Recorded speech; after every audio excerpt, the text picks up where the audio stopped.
Por favor. Les queremos contar que recientes investigaciones asocian la vitamina D a una buena salud mental, a la salud de nuestro cerebro. Claro, el déficit de esta vitamina podría incidir en patologías como la depresión. Y para indagar más, usted ya sabe, Carola Besamat nos cuenta los detalles. Sí. ¿Cómo están? Gracias por venir. Me encanta esta feliz, sección. Me encanta venir a verlos los martes. Y bueno, es cierto porque la vitamina D funciona como una hormona.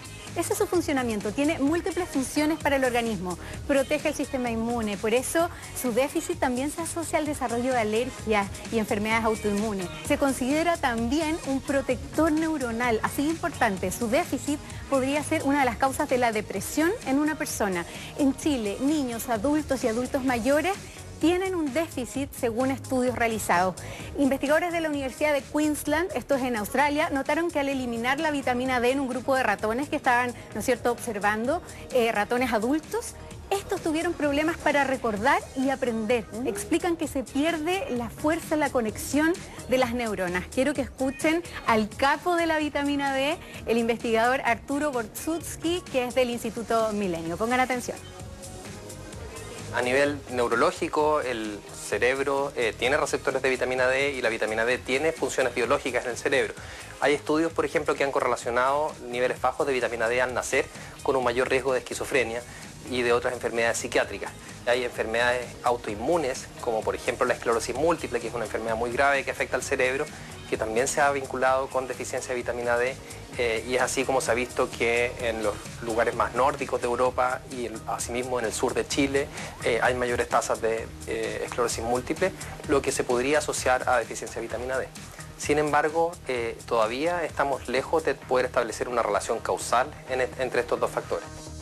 Interesante todas las implicancias, ¿no? Sí. No está diciendo esto que es la única razón, pero sí que hay que tenerlo, ¿no es cierto?, como un factor a considerar. Es súper importante. Ahora, ¿qué otros beneficios tiene la vitamina D en el organismo? Además de tiene mucho. cerebral. Buena pregunta, porque la vitamina D, además de la salud de los huesos, como sabemos es clave para fijar el calcio, evitar osteoporosis o el raquitismo en los niños, es súper importante para mantener el sistema inmune en equilibrio. Por eso los especialistas aconsejan a los padres de niños con alergias, ojo, a medir sus niveles de vitamina D. Escuchemos nuevamente al especialista para que nos aclare la película.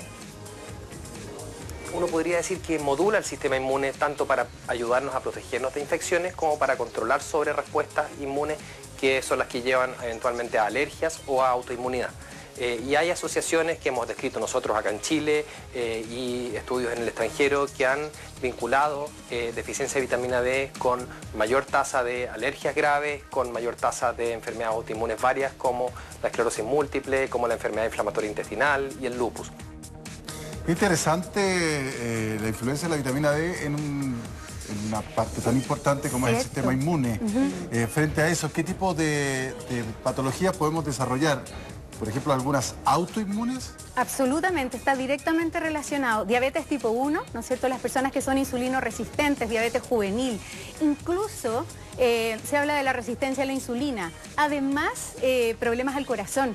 Sumamente importante. En Chile existe un déficit de vitamina en niños y adultos. No quiere decir que la causa del problema tenga que ver únicamente con el déficit de vitamina D, pero sí es un factor preponderante. Por esto es súper importante que usted mida sus niveles y vaya a consultar, ¿no es cierto?, a un especialista. Ya, ¿y de dónde se obtiene la vitamina D? Porque yo me imagino que se pueden consumir probablemente suplementos o multivitamínicos, pero en los alimentos también lo encontramos. También lo encontramos, pero lo más importante es la exposición al sol diaria. Nos ayuda esto a sintetizar la vitamina D. Lamentablemente, en muchos casos, tanto niños como adultos mayores están en menor contacto con la naturaleza. Los niños ya sea porque están jugando o porque viene el frío, bueno, hay muchas causas. También depende de la región en donde tú estés. En Punta Arenas existe casi un 70%, hablan hasta un 90%. Por ciento de déficit de vitamina D por la geografía, el clima, ¿no? Tienen menos sol. Pero ojo, además las personas sobre los 70 ya no sintetizan con tanta eficacia la vitamina D. Aquí Bárbara Ángel, experta del INTA, nos explica qué nivel es considerado bajo para que le pongan atención, qué pasa con ustedes y cuáles son los factores de riesgo. Escuchemos. Se habla de deficiencia cuando hay valores bajo 20. El mayor aporte es la síntesis de una molécula que está en la piel, que al exponerla directamente a los rayos UV, el sol, esta me genera vitamina D que va a mi organismo y cumple serie de pasos metabólicos y ahí ejerce su función.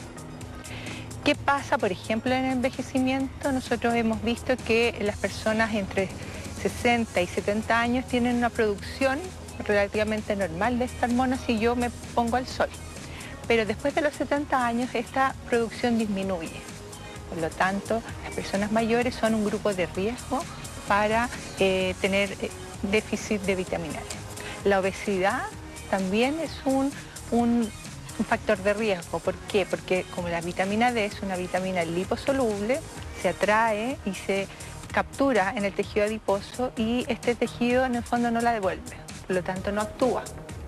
Bueno, lo estábamos conversando aquí porque si una persona, por ejemplo, vive en Punta Arenas, ¿cómo obtiene esa vitamina D? Porque finalmente, si no la tiene por el relieve o por el lugar geográfico, tiene que consumirla. Absolutamente. Ahí se habla de los suplementos, pero también hay alimentos fortificados con vitamina D que puedan ayudar en estos casos y alimentarnos de una dieta específica. Escuchemos al especialista y ahí vamos a comentar un poquito más.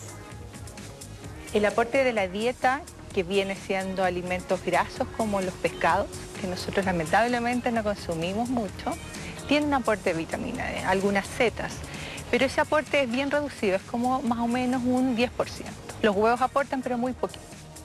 Claro, porque tendría que comer quizás cuánto pescado para obtener al menos la dosis Es un indicada. aporte muy bajito. Sí, entonces el suplemento es fundamental. A ver, el sol es clave. ¿Ya? Salir, estar todos los días unos 15 minutos en contacto con la naturaleza, con lo que hay de sol, ¿no? En el año. Pero es necesario saber que en adultos mayores ya no lo va a sintetizar, menos una persona que vive en Punta Arenas, porque es más lenta la producción, ¿no? Por otra parte, las personas obesas, porque la adiposidad va haciendo que esta vitamina D quede ahí y no vuelve, no lo obtienes en el organismo. Y por supuesto los que no tienen hábitos saludables. Entonces ahí hay que consumir suplementos. Sumamente importante. ¿Qué más agregar? Te tienes que realizar un examen de sangre, eso es súper importante, para ver en qué miligramos está. Se habla de 20 por 20 miligramos es bajo. Así que eso es clave y por supuesto que los especialistas te vayan guiando. Queda esta intervención, nuevamente de nuestro especialista, la eminencia de la vitamina D, es súper clave para que les quede más claro el uso de los suplementos. Vamos con eso. Los suplementos vitamínicos tienen un rol importante en personas que ya tienen un diagnóstico de deficiencia de vitamina D y eventualmente alguna consecuencia de esta, pero no es algo que necesariamente toda la población tenga que tomar y en ese sentido es importante consultar al médico de cada persona si es que es necesario consumir suplementos, de qué forma, en qué dosis, y ahí hay varias alternativas para vitamina D que se pueden utilizar. Así de importante, hábitos saludables y tener la constancia de medirla, ¿no? Seguro que su especialista, un pediatra o su médico de cabecera lo puede guiar y manténgala a los niveles adecuados para prevenir cualquier patología porque está vinculada a una buena salud. Bueno, eso se mide con un examen de sangre. Claro, es un examen de sangre y ahí ya tú vas a tener más o menos los parámetros para saber cómo actuar si tienes alguna de estos síntomas, ¿no? Problemas. Y jugar a la lagartija. Sí, nos ponemos al sol. Un ratito. Me voy a llevar a Priscila y a José a tomar el examen, a ver cómo están. En horas de bajo riesgo para la radiación. Sí, pero en esta época da lo mismo. No, en esta época da lo mismo. Sí. En el verano se pone bloqueador y sale a tomar el solcito así 10 minutos. 15. Con 10 minutos estamos, ¿cierto? 15, dice. 15 minutos. ¿Viste? Sale de paseo a dar una vuelta a la manzana a comprar el pan y está. Bueno, vamos a dar una vuelta mientras vamos a comerciar. Vuelta al sol. Cortita y ya volvemos. Gracias, Carola. Que estés bien.